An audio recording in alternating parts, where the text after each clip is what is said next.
Bismillahirrahmanirrahim. Paslun ari eta hiji pasal. Wa syaraitus sholati jeung ari pirang-pirang syarat salat. Qoblad dukhuli dina samemeh asup piha dina itu salat. Khamsatu asya'a eta aya 5 pirang-pirang perkara. Wasyurutu jeung ari lapad surut jam'u syartin eta jamak lapad syartun. Wa huwa jeung ari ieu syartun lugotan ceuk lugot al alamatu eta ciri. Wa syar'an jeung ari syarat ceuk syara ma eta perkara tatawaqqafu anu ngadago naon sihatus sholati sahna salat alaihi kana itu emak. Walaisa jeung lain itu syarat itu syartun juz'an eta hiji juz minha tina itu salat. Paslun wa syaraitus shalah. Ieu pasal teh rek pertelakeun pirang-pirang syarat salat dina samemeh asup kana salat.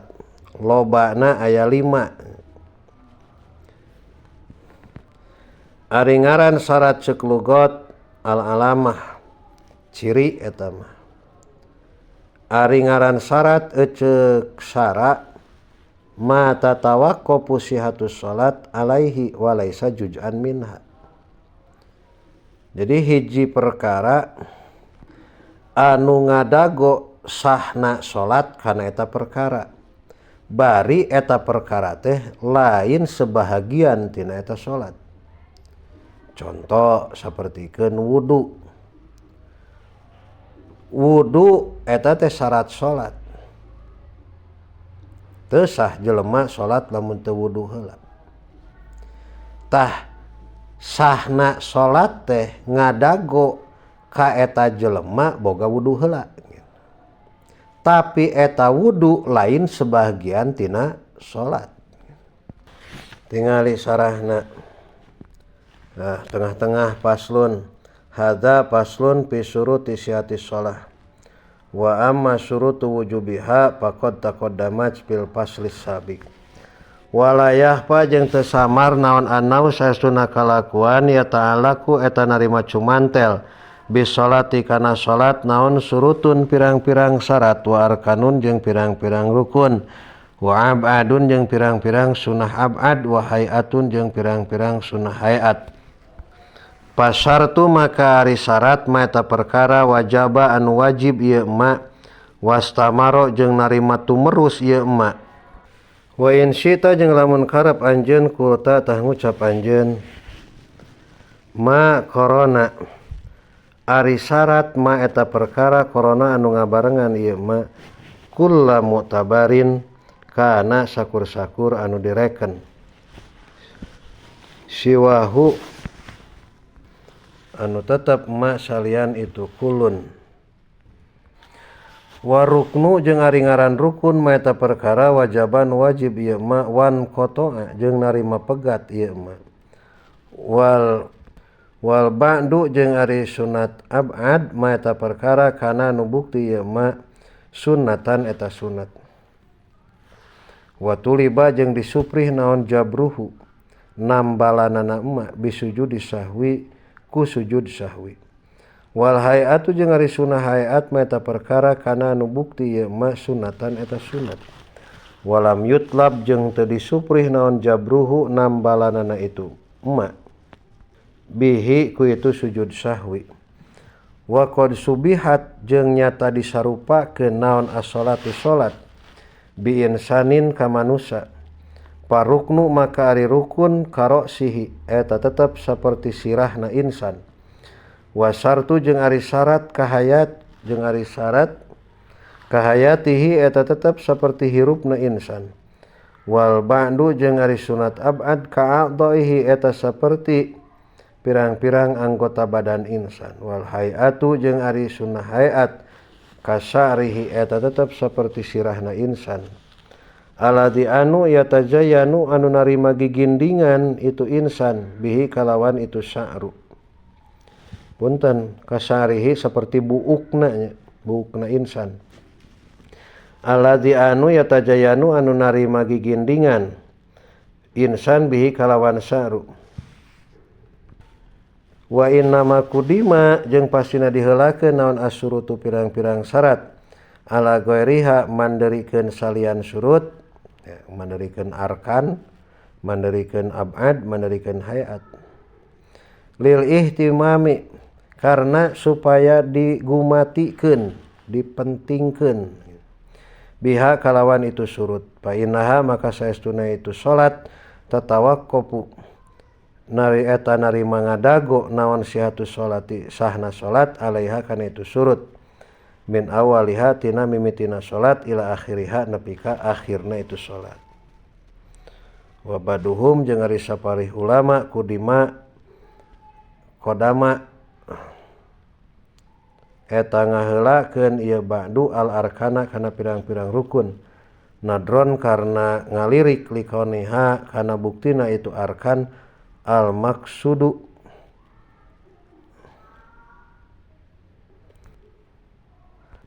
al asli anu bangsa asal. Wa kharaja jeung kaluar bihadal qaid ku ieu qaid naon aruknu rukun.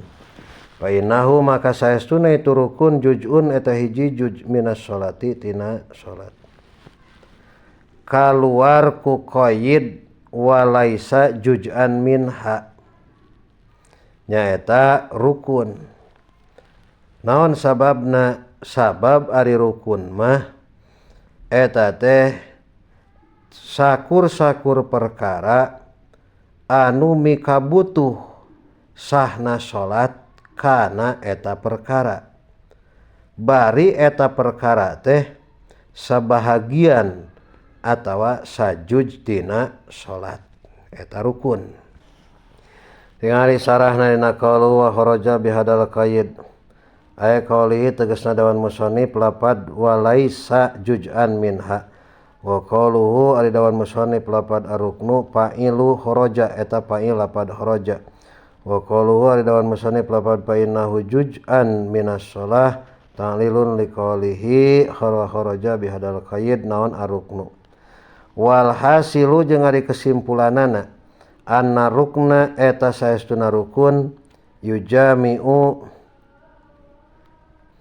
eta pakumpul ieu rukun asarto kana syarat pi annakulan dina saestuna saban-saban sahiji minhuma tina itu syarat jeung rukun tatawaqqafu eta ngadago alaihi kana itu kulan naon sihatu shalah sahna salat wa yupariku jeung misahan itu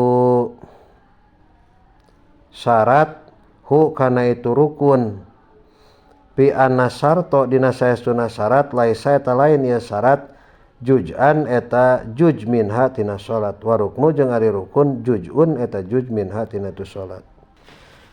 Asartu ari syarat al awalu anu kahiji taharatul a'dha'i eta sucina pirang-pirang anggota minal hadasi tina hadas al asgori anu leutik wal akbari jeung nu gede ingdal kudrati dina nalika kawasa. Amma pakidu tahuraini anapun ari jalma anu teu aya dua alat susuci pasolatuhu maka ari salatna itu pakidu tahurain sahihatun eta anu sah ma'a wujubil i'adati sarta wajib ngabalikan deui alaihi kana itu alaihi ka itu pakidut tahurain. Syarat kahiji nyaeta kudu suci tina hadas. Rek tina hadas leutik atawa hadas gede tegasna mah lah saha wae jelema anu rek salat maka eta jelema kudu boga wudu jeung adus gitu lamun boga hadas gede atawa tayamum. Kumaha lamun eueuh cai eueuh taneuh cai eueuh taneuh eueuh saperti umpamana dina kapal. Nalika dina kapal umpamana cai saat di toilet teh taneuh eueuh puguh maka eta jelema dihukuman pakidut tahurain tah pikeun eta jalma prak wae salat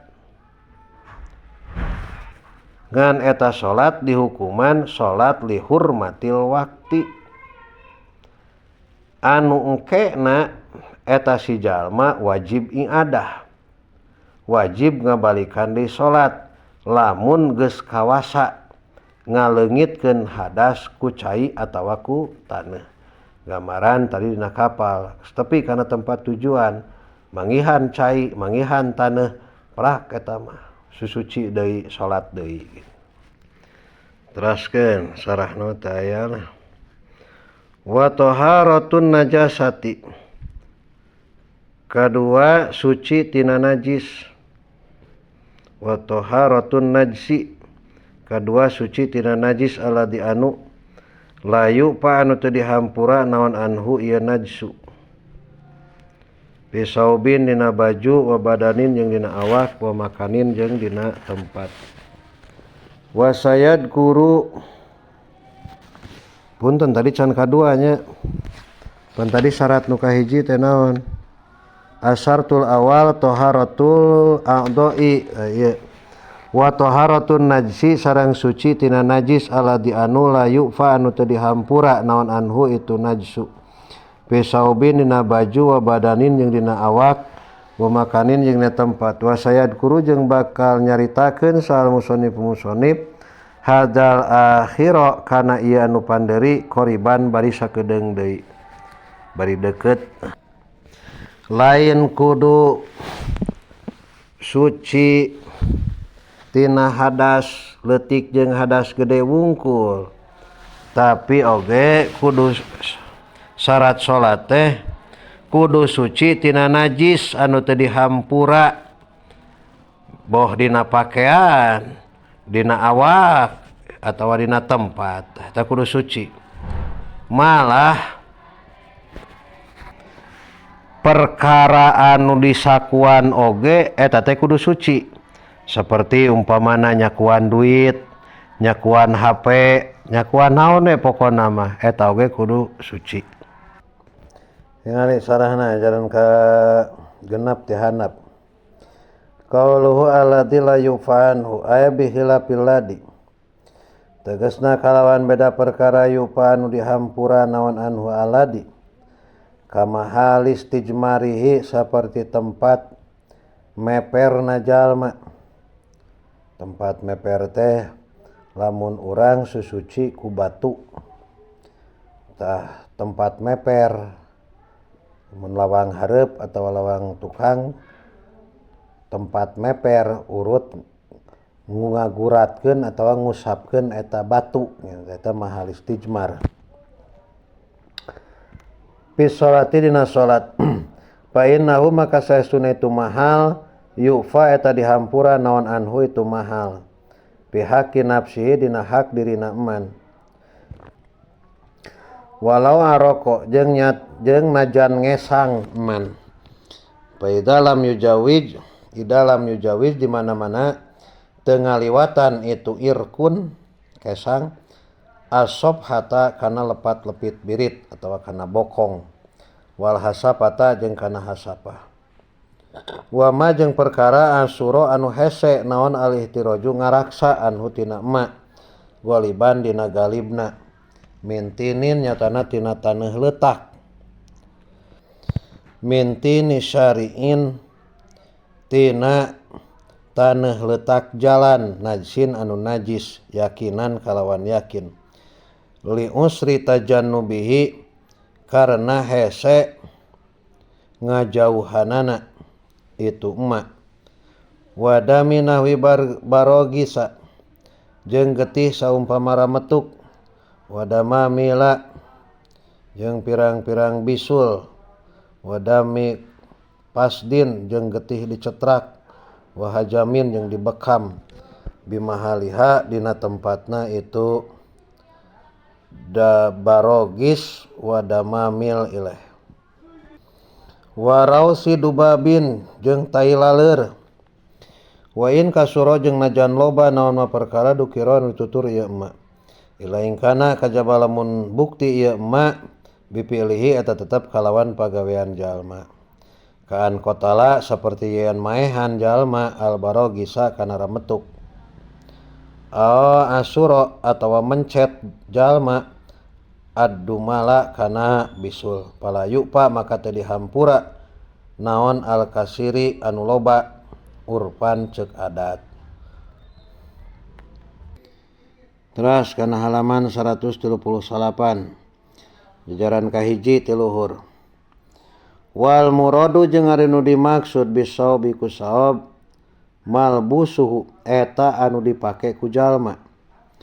Wabil makani jeung ari nu dimaksud kalawan makan ma eta tempat yulaki anu patepung ieu ma sayan kana hiji perkara min badanihi tina badana jalma aw malbusihi atawa nu dipake ku jalma.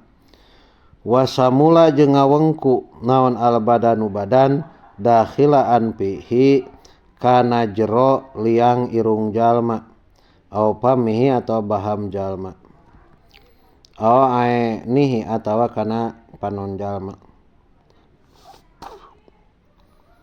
Payajibu maka wajib naon gosluhu ngumbahna itu dakhil minan najsi tina najis bihilapihi kalawan beda itu goslu minal hadasi tina hadas ligola di amrin najasati karena banget karena berat urusan nana najis.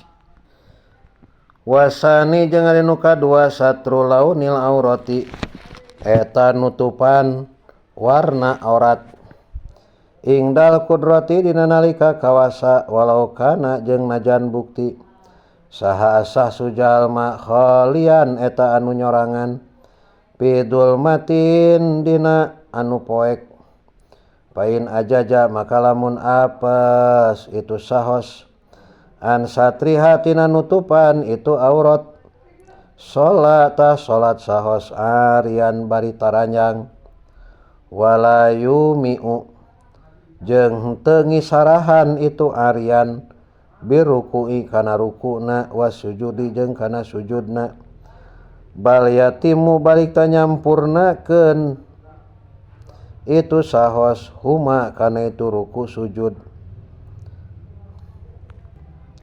wala i'adata jeung teu wajib malikan deui eta tetep alaihi ka itu sahos.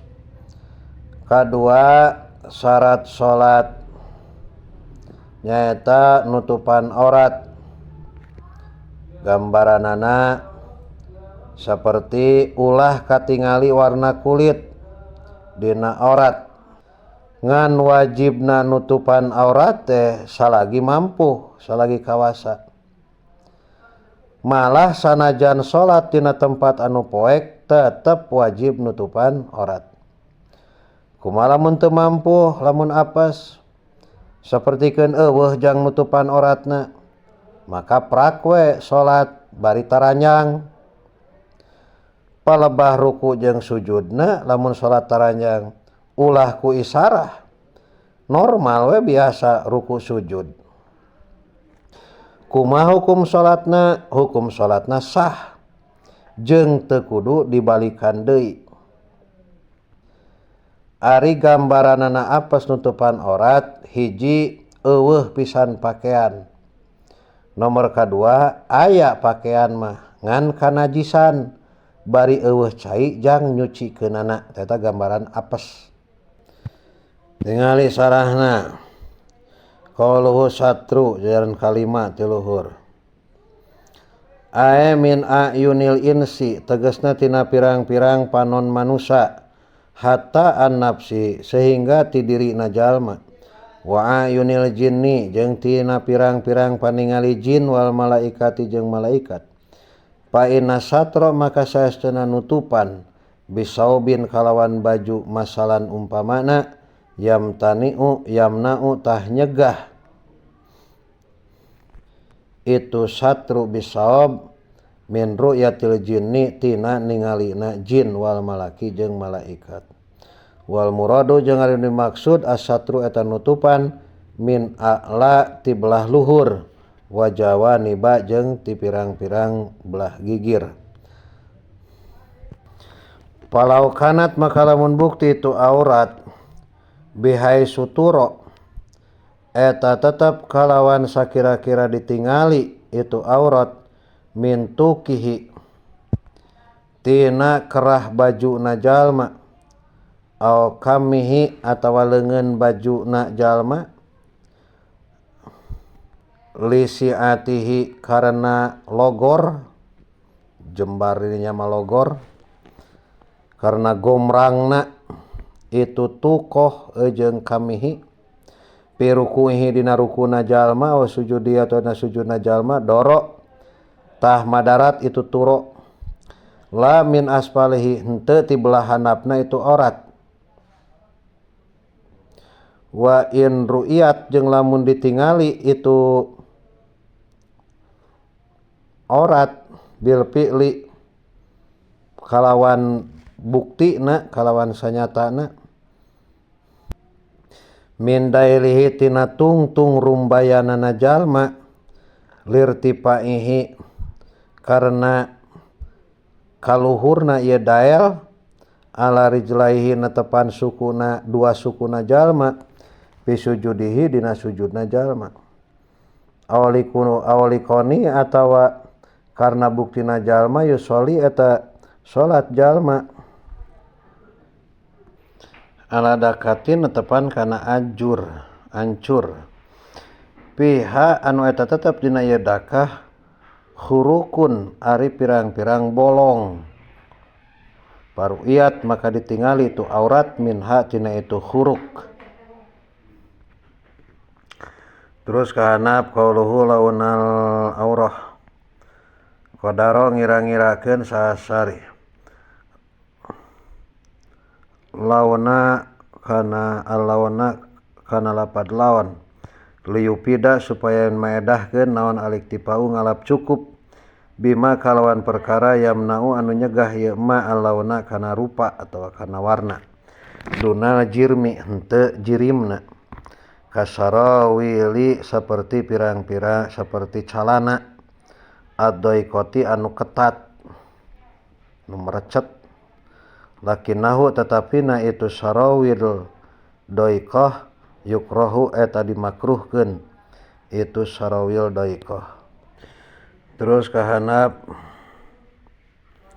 tilu jajar dua jajar kahanap qauluhu fa in ajaja muqabilun liqaulihi ingdal qudrah wa suratul azzi jeung ari gambaranana apes alla yajida eta yen teu mangihan sahos ma kana perkara yasturu anu nutupan ieu sahos bihi kalawan ma auratahu kana auratna sahos aslan sama sakali hiji eueuh pisan yang nutupan aurat dua aw wajada atau mangihan sahos hu kana ma mutanajjisan bari anu kanajisan walam yakdir jeung teu kawasa sahos alamain kana cai yutahiru anu nyucikeun ieu maun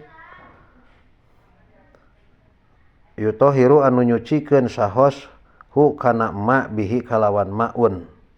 Dua gambaran katilu tadi dina surah ngan ukur 2 gambaran katilu au bisa atawa dibui sahos pi makanin dina tempat najisin anu najis walaisa jeung teu aya maahu eta tetep sartana sahos naon al aswabu pirang-pirang pakaian yuparisu anu ngampar sahos hu kana itu aswab alan najasati netepan kana najis payusolli tah salat sahos arian bari taranjang pi hadas suari dina ieu pirang-pirang gambaran asalasi anu tilu wala iadata jeung teu ngabalikan deui eta tetep alai teu ngabalikan deui salat eta tetep alai ka sahos walayal jamu malah gambaran anu merege ulah cenah walayal jamu jeung teu misti hu ka sahos naon qabulu hibati saubi narima pamere baju lil minnati karena arah-arah anugerah alal asohi netepan kaul asoh wa yakunu jeung bukti naon satrul aurati nutupan aurat bilibasin eta tetep ku pakaian tahirin anu suci wa yajibu jeung wajib naon satruha nutupan itu aurat aidon deui fi ghairi sholati dina lian salat anin nasi tina paningali jalma-jalma wa fil khalwati jeung dina waktu nyepen illa li hajatin kajaba karna aya kabutuh minig tisalin nyatana tina saumpama mandi wa nahwihi jeung saumpamana iktisal wa amma satruha anapun ari nutupan itu aurat an nafsi tina dirina jalma pala yajibu tah eta teu wajib itu satru lakinahu tetapi nari jalma yukrahu eta dimakruhkeun naon nadruhu ningalina jalma ilaiha kana itu aurat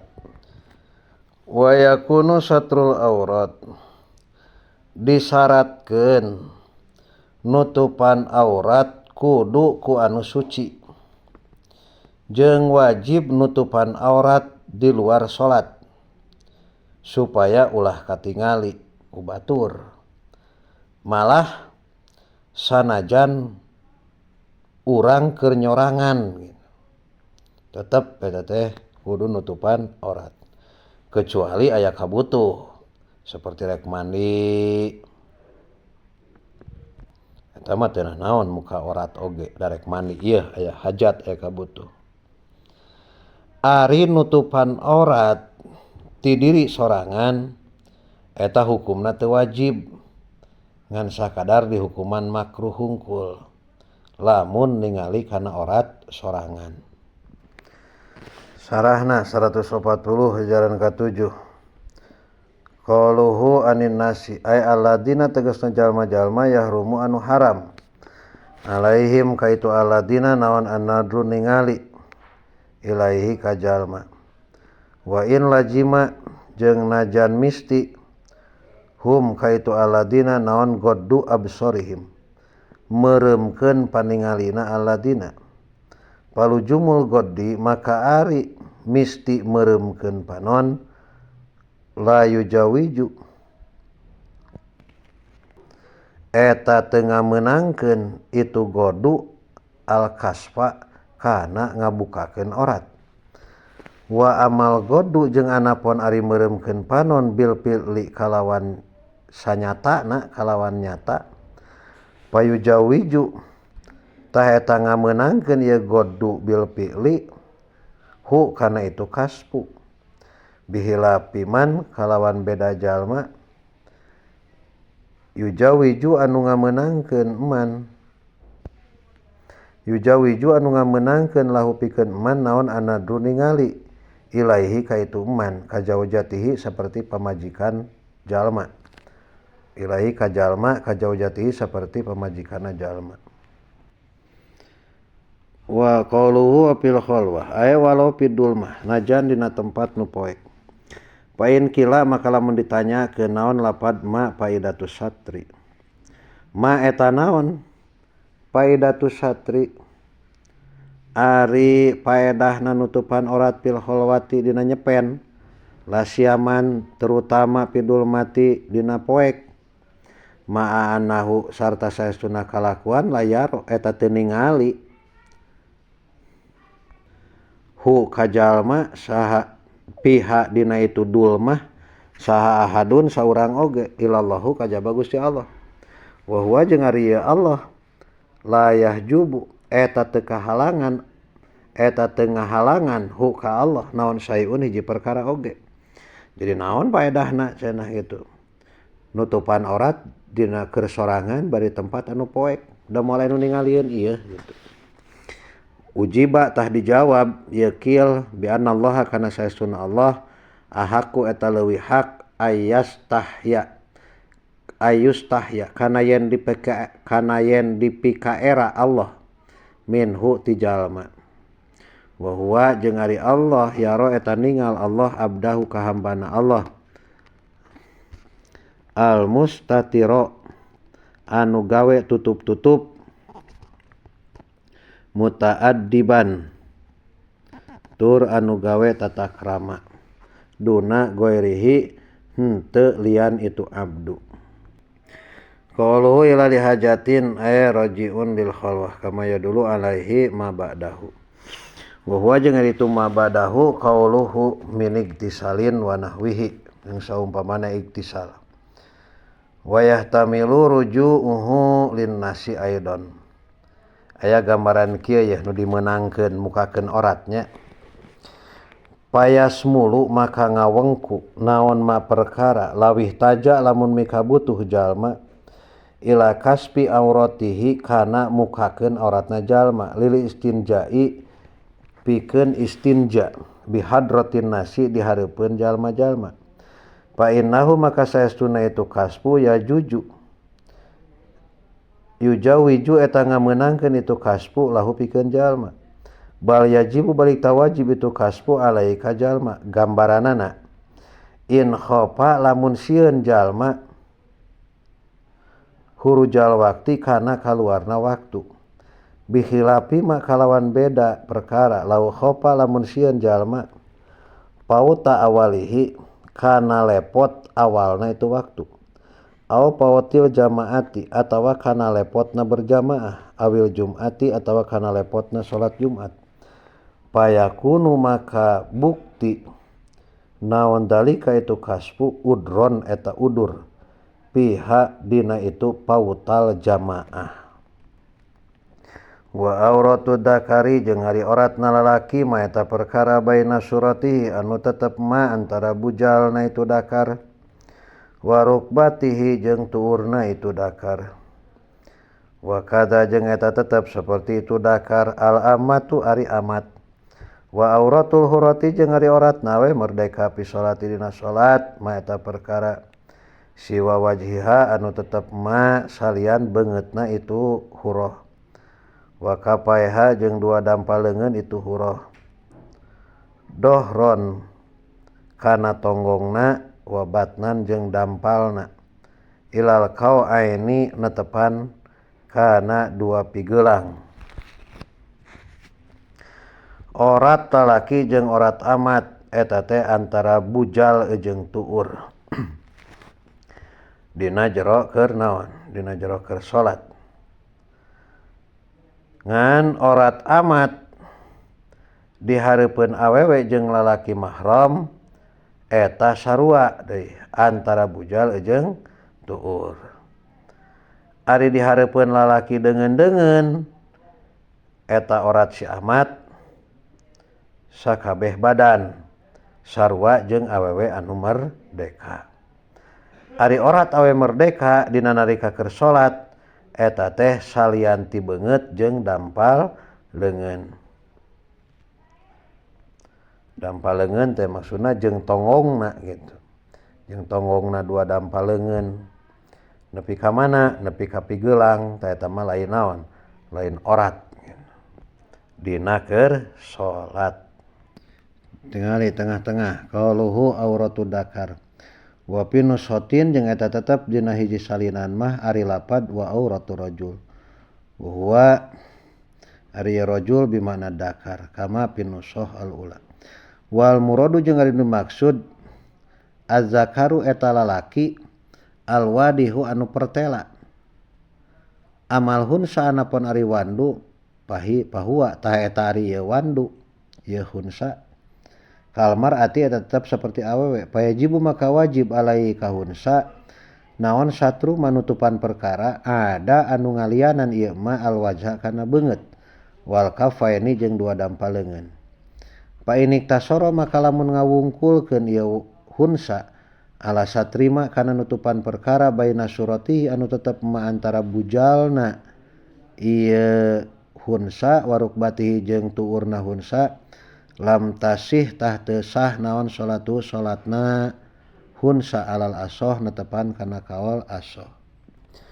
Teraskeun amma auratul hurrati anapun ari orat awe merdeka kharija salati di luar salat fajami'u badaniha tah eta sakabeh badanna itu hurrah wa auratuha jeung ari oratna itu hurrah fil khalwati dina waktu nyepen ka zakari eta tetep saperti lalaki wal auratu jeung ari orat lugotan ceuk lugot anaksu eta kurang watut laku jeung dimutlakeun syar'an watut laku jeung dimutlakeun itu aurat syar'an mungguh syara alama kana perkara yajibu anu wajib naon satruhu nutupanna itu mah wa jeung ari itu mah al muradu eta nu dimaksud huna dina ieu bab wa alama jeung netepan kana perkara yahrumu anu haram naon nadruhu ningalina emak wadakaro jeung nuturhu kana itu emak saha al ashabu pirang-pirang sahabat Imam Syafi'i fi kitabin nikahi dina kitab nikah ama auratul hurrah ari orat awe merdeka di luar salat eta mah teu beda sapertikeun lalaki nyaeta sakabeh badan termasuk dampal suku, dampal leungeun, beungeut eta kaasup orat. Tapi ari keur nyorangan mah eta orat awe merdeka teu beda we sapertikeun lalaki dina pada oratna teh antara bujal jeung tuur lamun si awena keur nyorangan. Tingali sarahna jajaran katilu pajami'u badaniha ae ingda rijal tegasna deketeun pirang-pirang lalaki al ajadimi anu deungeun-deungeun wa amma auratuha jeung anapun ari oratna itu hurrah ingdan nisa'i deketeun awewe wal kafirati jeung pirang-pirang jalma anu kafir awewe pama tah eta perkara ada anu ngalianan ieu emak ma kana perkara yabdu anu dohir ieu emak ingdal mihnati dina nalika laladen ae al khidmati tegasna laladen wal istighali jeung katungkul biqodoi hawaijiha kana nyumponan kabutuhna itu hurrah wal auratu lugotan an-naksu ari ngaran orat ceuk lugot eta teh naksu kadar-kadar kurang kekurangan kulantaran kurang maka kudu ditutupan ari orat ceuk syara eta mah ma yajibu satruhu sakur-sakur perkara anu wajib ditutupan ieu anu dimaksud dina bab salat atawa mana orat ceuk syara teh nyaeta sakur-sakur perkara anu haram ditingali sakumaha anu dicaritakeun ku ashab Imam Syafi'i dina kitab an-nikah wasalisu jeung ari nu katiluna al-wuqufu eta cicing ala makanin dina luhureun tempat tohirin anu suci palatasiu atu teu sah naon salatu sahsin salatna hiji jalma yulaki anu ngantelan naon ba'du badanihi sawareh badana sahos aw libasihi atawa sawareh pakaian sahos najasatan kana najis pikiamin dina nalika ngadeg aw kumudin atawa nalika diuk aw rukuin atawa nalika ruku aw sujudin atawa nalika sujud katilu syarat salat teh cicing dina tempat anu suci maka teu sah salat lamun antal jeung najis anu eta najis teu dihampura dina salat antal namah naharek nalika keur nangtung atawa nalika keur diuk atawa nalika keur sujud atawa nalika keur ruku tingali qauluhu ala makanin tohirin aya walau donan jeung najan kalawan sangka wal madaru jeung ari tempat muterna ala adami mulaqati syai'in eta henteu nepungan hiji perkara atawa teu ngantelan min badanil musolli tina badana jalma nu salat aw syabihi atawa pakaiana musolli najasatan kana najis teruskeun Ar-rabi'u ari nu kaopatna al ilmu eta nyaho biduhulil wakti kana manjing waktu atau asupna waktu. Ao donu duhulihi atawa nyangka kana asupna itu waktu bil ijtihadi kalawan ijtihad. Walau sholat maka lamun sholat jalma bigoiri dalika kalawan lian itu ilmu jeung don lam tasih tah teu sah naon sholatu sholatna jalma wa in sodapa jeung najan meneran jalma al waktu kana waktu al wakta kana waktu. Nomor kaopat syarat sholat teh kudu yakin kana geus asup waktu sholat saperti ningali matahari atawa sangkaan anu kuat kana geus asup waktu sholat ku jalan ijtihad.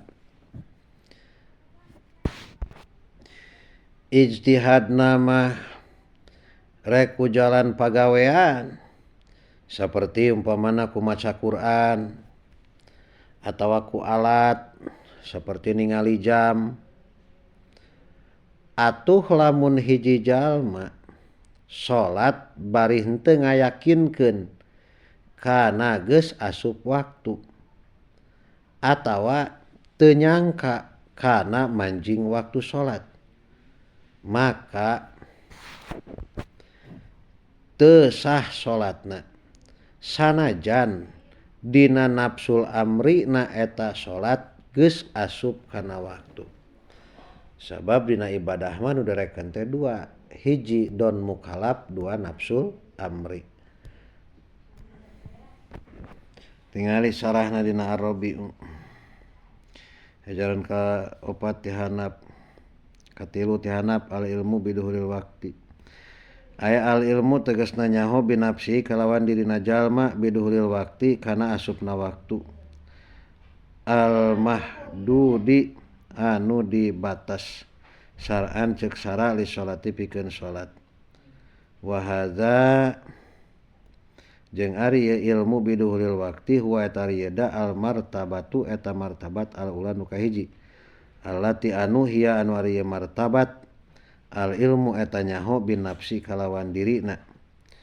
Wa misluhu jeung eta tetep saperti al ilmu bin nafsi ikhbaru sikoti ari beja anu kapercaya an ilmin tina ilmu tina kanyaho. Wa pi maknahu jeung eta tetep dina maknana ya ikhbaru sikoh adanul muaddani ari adana adanul muaddini ari adana tukang adan al arifi anu nyaho bisohwi dina caangna langit payam taniu maka narima kacegah alaika jalma naon al ijtihadu ijtihad ma'ahu sartana itu adanal muaddin. Tinggal qauluhu wa in sodapa tengah-tengah aya wafaqo tegasna ngakuran musonib ngakuran jalma hu kana itu waktu wa kada jeung eta tetap seperti jalma kullu ibadatin ari sakur-sakur ibadah laha anu eta tetep kana ieu ibadah niatun ari niat wa innama la tasyu jeung pastina teu sah itu ibadah hina idin dina nalikana itu sholla bi ghairi dalika luhurna aya li anahu karna saestuna kalakuan labuda eta misti fil ibadati dina ibadah allati anu laha anu eta tetep pikeun ieu allati niatun ari niat minal amali tina amal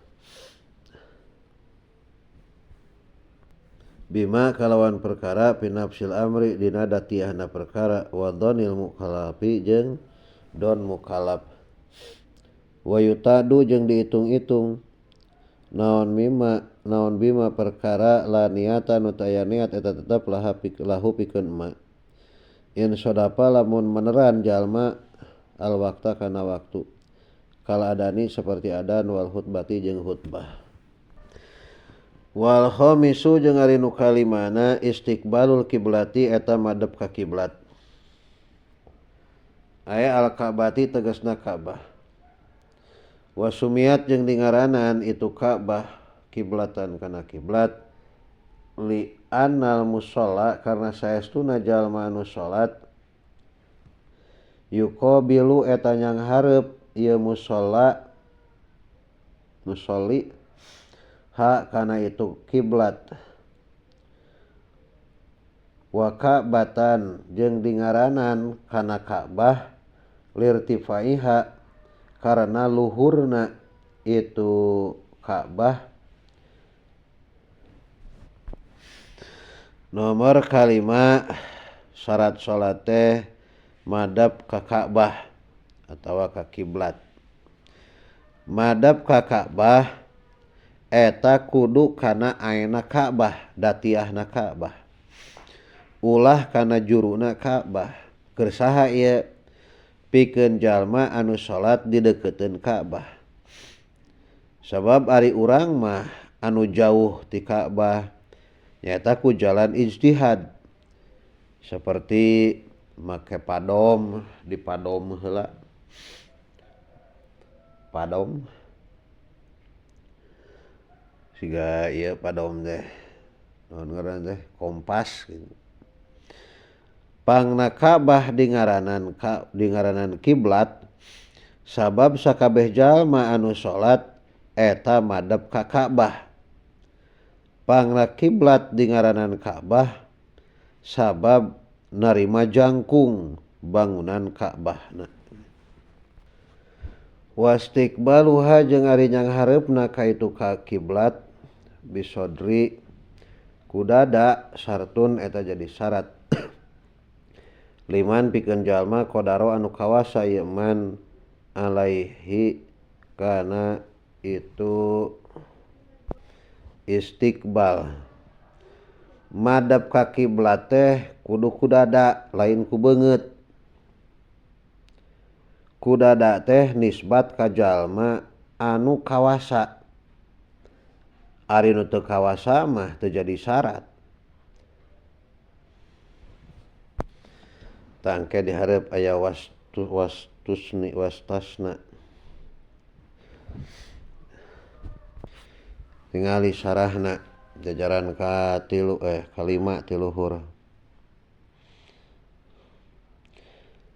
Qauluhu istiqbaluha bisodri ay hakikatan dina hakikatna bil waqifi di jalma anu ngadeg wal jalisi jeung jalma anu diuk wa hukman jeung dina hukumna piroqi'i di jalma anu bari ruku wasajidi jeung jalma anu sujud. Wajibu jeung wajib naon istiqbaluha nyang hareupna kana itu Ka'bah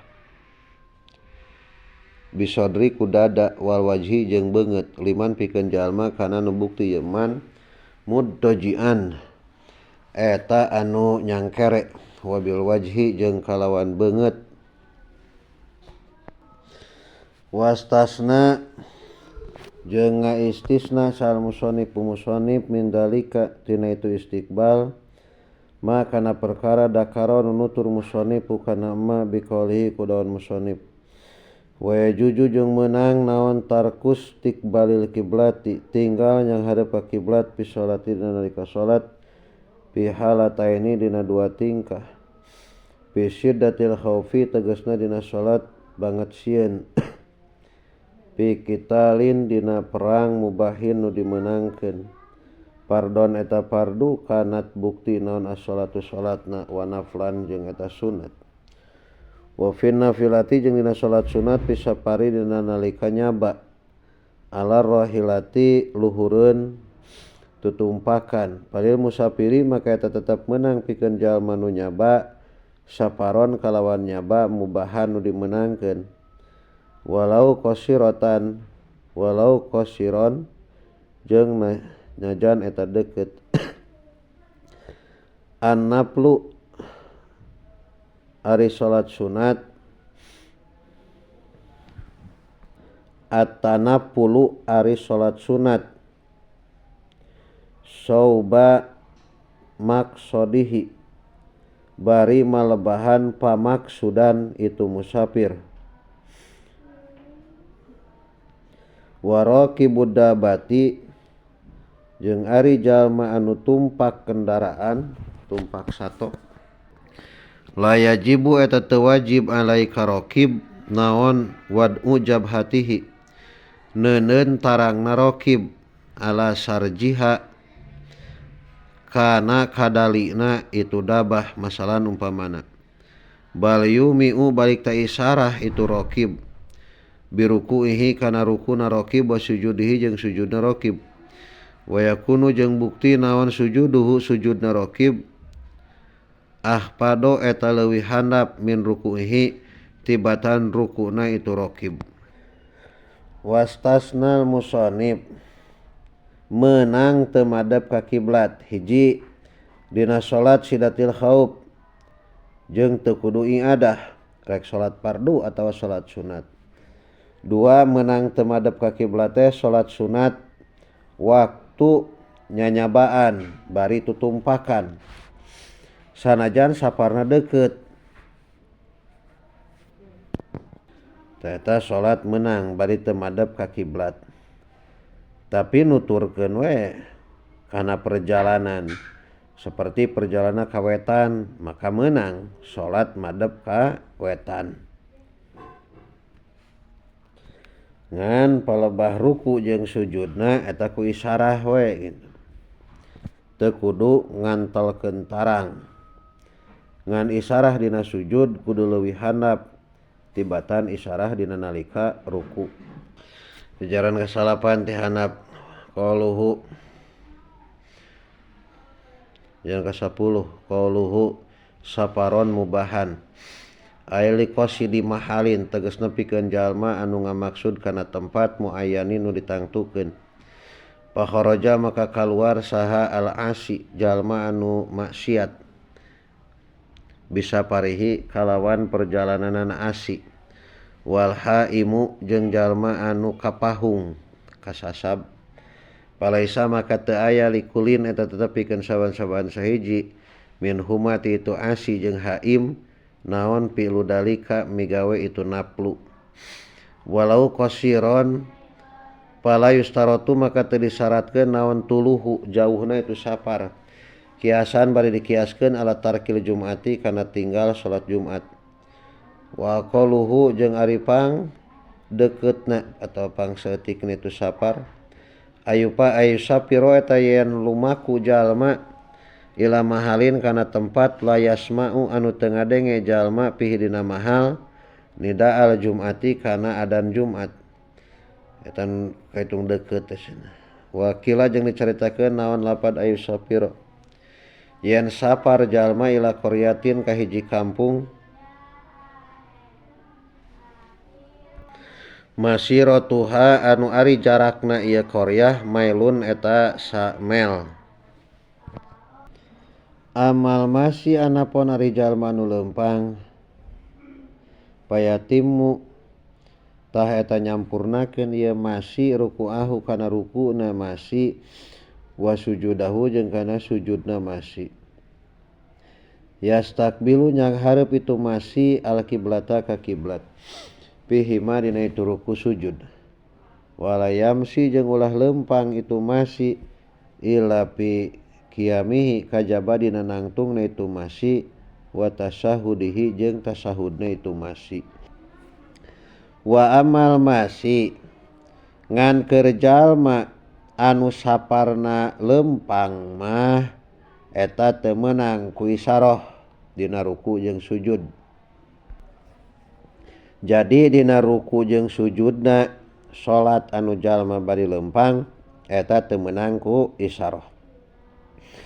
Malah ruku jeung sujudna kudu madep ka kiblat kajaba dina nangtung anu saperti dina maca al-Fatihah eta meunang bari leumpang. Jadi anu meunang bari leumpang teh dina maca al-Fatihah dina itidal tahiyat jeung salam eta meunang teu madep ka kiblat gitu. Anu kudu kahartina ieu gambaran salat teh gambaran dina salat sunat. Ari dina salat fardu mah henteu. Ningali sarahna qalu wa yastaqbilu kiblat fihima ay fi ruku' wa sujud wa kadzalika jeung nya kitu deui yastaqbilul kiblat fi ihramihi dina takbiratul ihramna masi wa julusi jeung diukna masi baina sajadataini antara dua sujud li suhulati dalika karena gampangna itu istiqbal alahi ka masi kama ra'aituhu fi ba'din nusahi payastakbilu maka madep itu masih madep kiblat masih fi arbaati asya'a dina opat pirang-pirang perkara al ihrami tegasna takbiratul ihram wa ruku jeung na ruku wa sujud jeung dina sujud wal julusi jeung dina diuk baina sajdataini antara sujud dua sakitu Faslun fi arkanis shalah wallahu a'lam.